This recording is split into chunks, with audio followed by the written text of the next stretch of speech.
I realized something.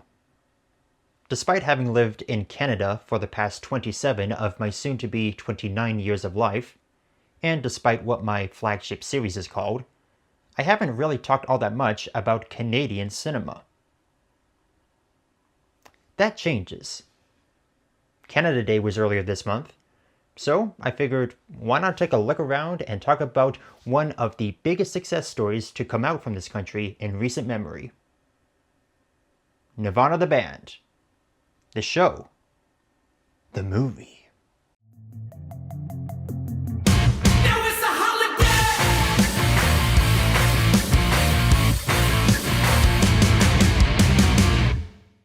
Full disclosure, I am not going to be referring to the movie by its full title for the duration of this video, otherwise we'll be here all day. So for brevity's sake, I will simply be calling it NBSM, or simply Nirvana the Band.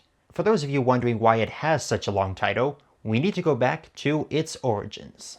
Nirvana the Band is a comedic duo comprised of Matt Johnson and Jay McCarroll, based out of Toronto, Ontario. They met in university and have worked together for a number of years, with Matt Johnson writing and directing movies and Jay McCarroll composing the score for said movies.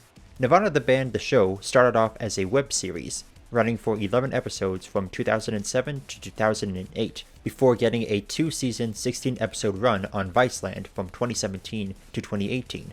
The premise of both the web series and the TV show are the same. The duo perform publicity stunts to promote their gig at the Rivoli, a live music venue that hosts comedy and musical acts.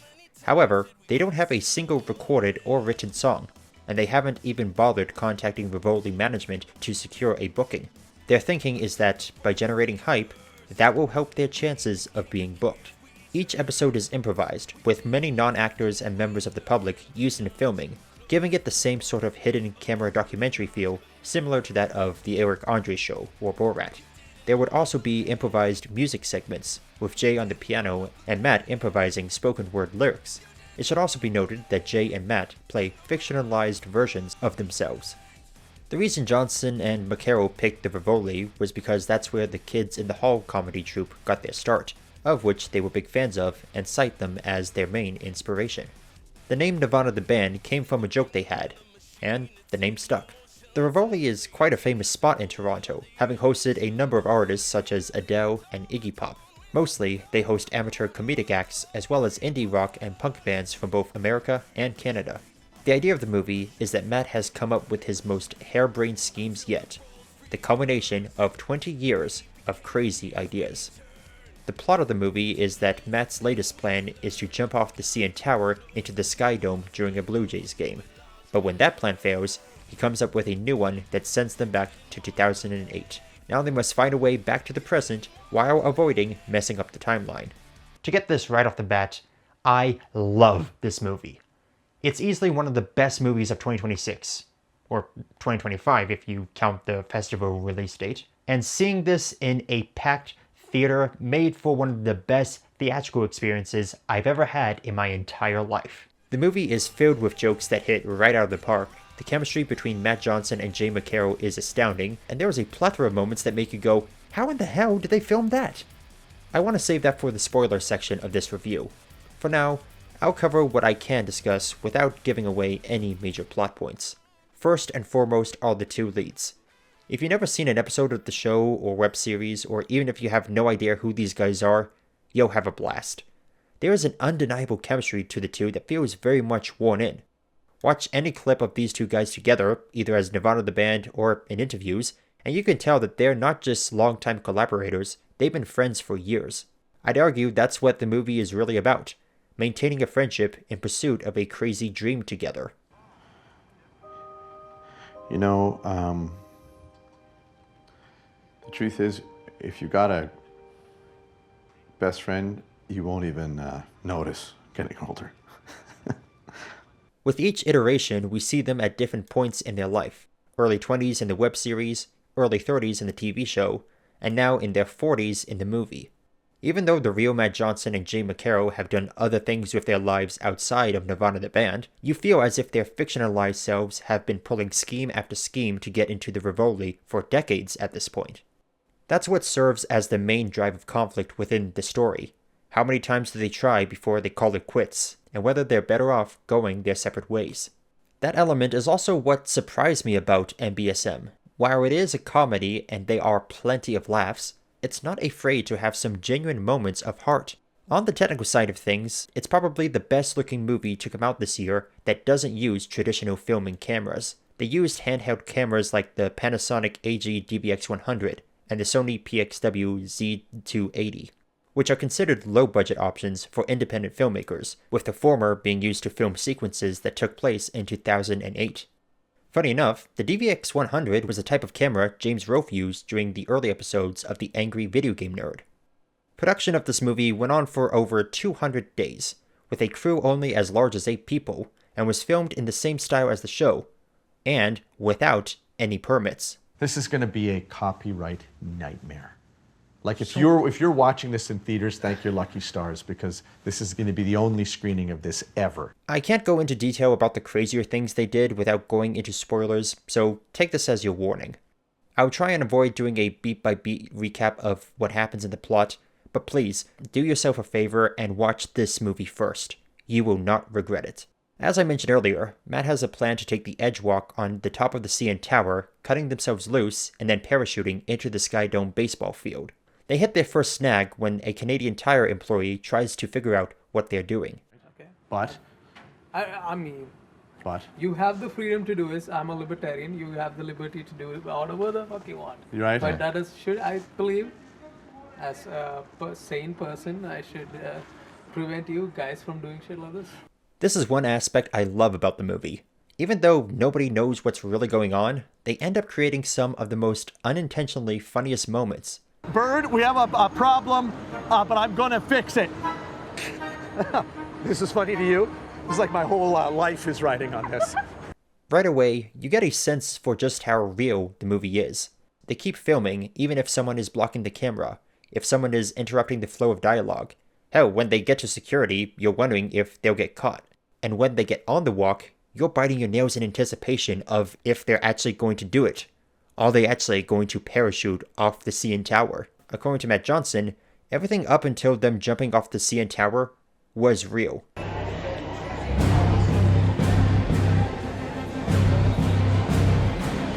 Jay McCarroll was not acting here. He has a genuine fear of heights. They haven't gone into much detail about how they filmed this segment, but from what I've gathered, it was a combination of rebuilding the tip of the CN Tower on a soundstage, green screen, and using stunt doubles. This part where the mics keep cutting out because they're screaming so loud had my entire theater cracking up.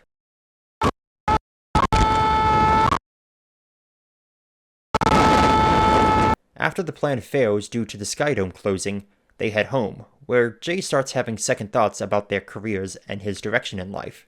So he decides to book himself a solo gig for a club in Ottawa. Meanwhile, Matt watches Back to the Future on repeat and starts adjusting an RV to be a time machine. During the modification, he spills his last bottle of Orbits on it and goes to sleep believing it's ruined. The RV is actually a leftover from an early concept Matt had for a Nirvana the Band movie, where the duo would go on a road trip across America, and the plot would take inspiration from A Confederacy of Dunces. When they reviewed the footage, however, they didn't think the scope was big enough for a feature-length theatrical released movie. Jay tries to sneak off to Ottawa the following morning, only to realize that Matt is still inside. During their argument, the RV reaches the correct speed to travel through time, and they end up going back to 2008. I'll prove it to you. Watch. The time machine works. Look, okay? Look, okay, we'll go to... Okay, watch this. Their plan to watch 9/11 happen in real time fails when they hit 88 kilometers, or is it miles now? And nothing happens. Hold on just a second! One running gag I love is how they'll randomly censor swearing, depending on if it makes the scene funnier or not. It reminds me of how in Aqua Teen Hunger Force, they'll censor the swearing with random sound effects. Sometimes censoring a bad word is funnier than hearing the bad word itself. Matt realizes that the time machine runs on orbits, since it has lightning in every bottle. But the only ones left are in their old apartment.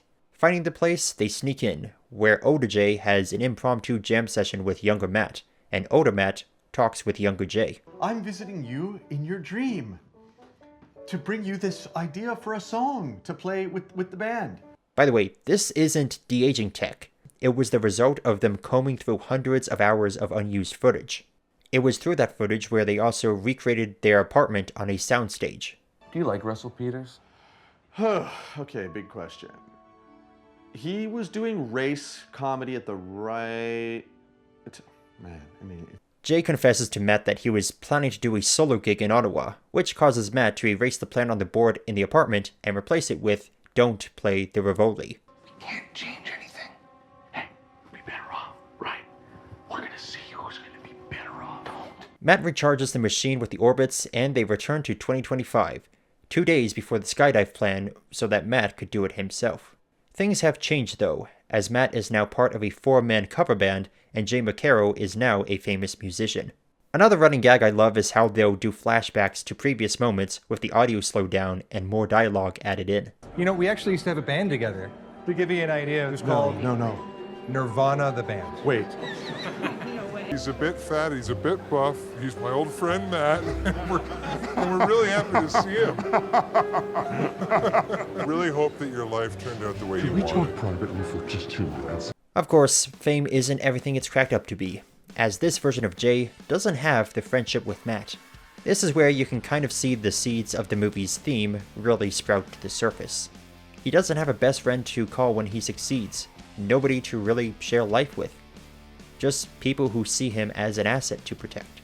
It all goes out the window, however, when Jay shoots and kills one of his crew, believing his real gun to be a fake one. It is kind of a dark joke that he keeps a loaded gun on his tour bus, and it's just hanging up on the wall and available for anyone to take off and wave around. This footage of the reporting of the shooting is actually a recontextualization of a shooting that happened near Drake's mansion during the Drake-Kendrick Lamar feud from 2024. Jay McCarroll's house is actually Drake's house. Breaking news out of Toronto. A shooting has occurred outside the home of Canadian rock star Jay McCarroll. This is Park Lane Circle. It's the street that Jay lives on. This is as close to the scene as we can get. When the crew heard the news, they went down to the area and actually got to be part of the press that filmed the press conference. It's a really clever blend of real footage and adding their own narrative.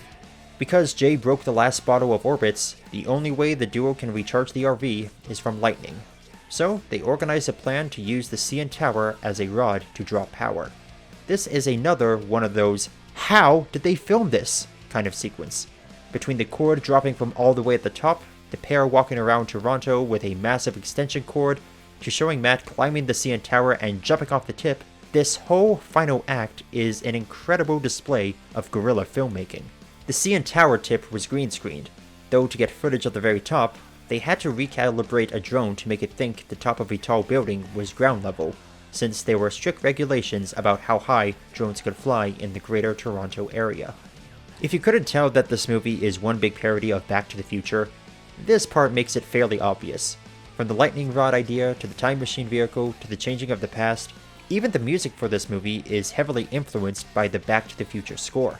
Apparently, this sequence, along with Matt coming off a tram while parachuting, was filmed during the same day a Taylor Swift Eras Tour concert was in town, which Matt said really helped take some of the attention off of them and the chaotic nature of the sequence. Matt ends up sacrificing himself to return Jay to the past, who initially only set the clock back far enough so he could prevent the shooting. Instead, at the last minute, he changes it so that he goes back to 2008. The movie wraps up in a nice little bow, with Jay setting things right and returning to the day of the Skydome jump. You know, maybe we should go early? Just in case the weather gets bad and they shut the dome? Presumably, this version of the plan actually works, since the closing of the dome was the one snag in their plan. Jay plays on, realizing just how much Matt valued their friendship to the point of self-sacrifice, and believing in one last plan.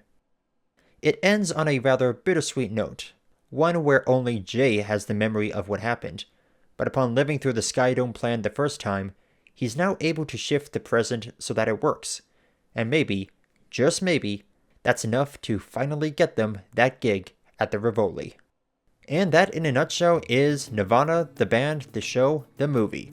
A wild time travel adventure that takes all the risk, tries different things, and culminates in what is easily one of the best comedies I've seen in years. What I love about NBSM is what it means for Canadian cinema. More importantly, the types of movies that get made here. See, there's a glaring issue with making movies here in the Great North, and that's the fact that most of the Canadian industry is reliant on taxpayer funding, meaning the government ultimately can dictate what kind of movies get made. A lot of the time, they'll only fund projects that are explicitly Canadian. But here's the thing. How do you determine how Canadian something is? Not to mention, they often play it safe on what gets made. Even Matt Johnson himself has said that Canada has fallen behind the rest of the world in terms of establishing its own cinematic identity, and that's because it's very risk-adverse. Still, I don't want to bring the mood of this video down too much. Point is, I'm glad this movie exists, and I'm hopeful that this kickstarts a whole new wave of Canadian cinema, one that's bold in its risk-taking, doesn't try to play it safe, and lets Canadian filmmakers tell the stories that they want to tell without restrictions. I know that Matt Johnson has a biopic on Anthony Bourdain coming out later this summer, and he's also working on a Magic the Gathering movie. I hope his career keeps going upwards. He's earned it. Nirvana, the band, the show, the movie is a love letter to fans of the show and a great entry point for those unfamiliar with the duo. I highly recommend you sit down and check this out for yourself. It's something that needs to be experienced, especially with a crowd of people. I'm rating it a very strong 8.9 out of 10. There were some moments that didn't quite work for me, whether due to the pacing or joke delivery, but it's still a great movie. A time travel adventure that blends hidden camera tactics with a dynamite buddy comedy duo and an underlying motif of tried and true friendship. Because when the chips are down, your back's against the wall, and you feel like you have nobody to turn to, or maybe you have good news to share or someone you want to celebrate with, the good times or the bad, all you really need is a best friend. That's everything I have to say about Nirvana, the band, the show, the movie. Be sure to like, comment, subscribe, hit the bell icon, all that good stuff. And thank you for watching.